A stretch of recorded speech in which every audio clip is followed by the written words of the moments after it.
back. This is Boomer Life on CIL 650.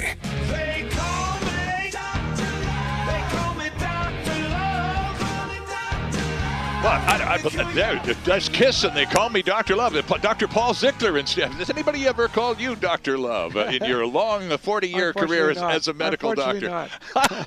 It's Boomer Life here on CIL 650. Dr. Paul Zickler from YesWellness.com is with us. We've talked a lot about colds and flu, a couple of terrific ideas with regards to supplements and massive quantities of same with respect to the flu on a daily maintenance, just kind of a boosting that immune system on a daily basis. And then those moments, well, you can feel it coming on, and now there's an attack plan, a 3-day attack plan that you can get busy on right away as soon as you feel it. Right, Dr. Paul? Absolutely. Okay. And now it works.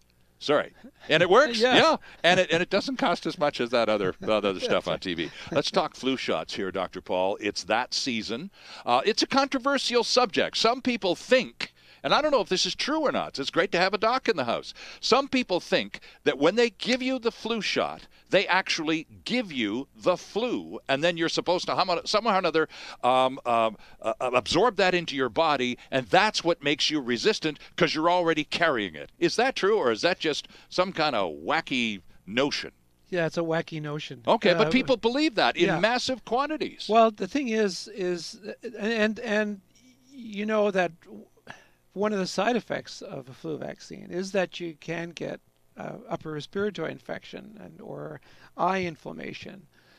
So in some sense, you know, that there is cause and effect. But in terms of actually getting the flu from the flu shot, no. Because the virus is killed. It's attenuated and killed. So there's no risk of you getting the flu shot. The other controversy, of course... Or getting the flu from the flu shot. Right. The other controversy, and I'm thinking back to last year's flu shot. Yep.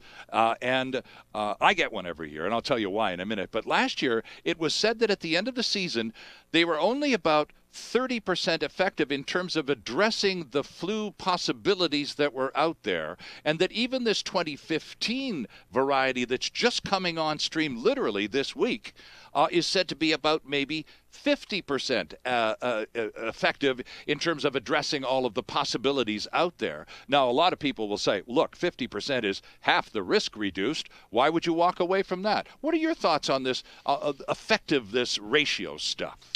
Well, I'm just going to well, first of all, maybe I should start this way: is that yes, there is a lot of controversy, and I think, you know, as we have stressed in our other programs, it's everybody's need to empower themselves to look after their wellness and their health. Right. And so I really encourage patients to make a informed decision about their health choices they're making. So instead of just going to the doctor and just getting my little prescription and going home, why am I taking this, and what is it supposed to do, and what are the side effects? Right. That kind of conversation or you look it up, or you read that little piece of paper that the pharmacist gives you, and if you have questions about it, ask the pharmacist or ask the physician. Right. And similarly about the flu vaccine. So yes, there are definitely some indications, and we talked off air in terms of you getting, and I think your reason is a very good one. And my reason, friends, quite simply is I live with a person, my wife, who has a compromised immune system due to a health problem a few years ago. She is absolutely required to take the flu shot every year, no questions. Yeah. And I, being the person who, well, shares the place, I'm also required to get a flu shot. And it's just that simple. There's no yes or ifs, ands, or buts. Absolutely.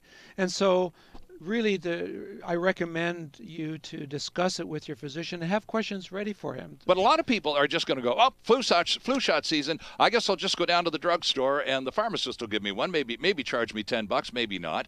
And there's no doctor involved in the conversation at all. And I think that for some people that's fine. But what I think is, if you are hesitant, or you hear this person say, "Wow, vaccines are no good," I think really you got to look at it yourself and make an informed decision.